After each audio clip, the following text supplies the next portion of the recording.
Noong unang panahon, sa gitna ng masaganang kagubatan ng Pilipinas, matatagpuan ang isang munting tribo na tinawag na Amihan.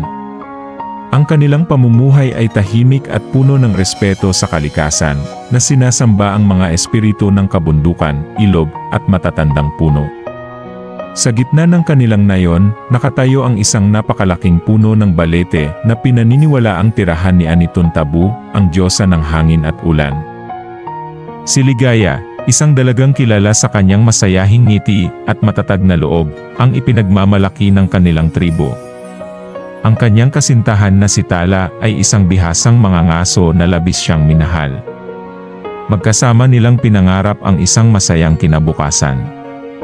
Ngunit isang araw, habang nangangaso sa kagubatan, aksidenteng nasaktan ni Tala ang isang espiritu ng kalikasan sa isang sagradong lugar.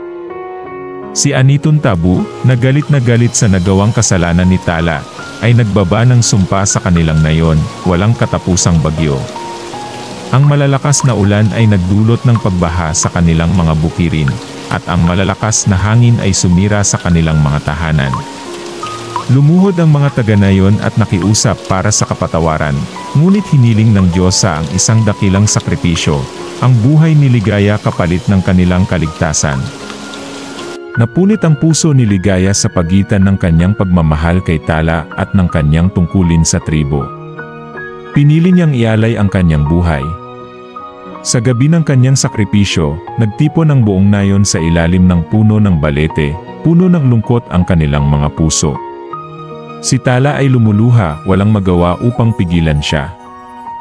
Si Ligaya, maganda kahit sa kalungkutan, ay naglakad papunta sa puso ng puno, unti-unting sumanib sa makalumang balat nito, habang ang kanyang espiritu ay umakyat upang patahimikin ang diyosa.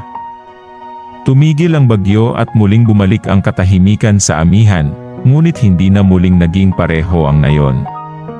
Ang puno ng balete, na dating simbolo ng buhay, ay naging alaala ng sakripisyo ni Ligaya.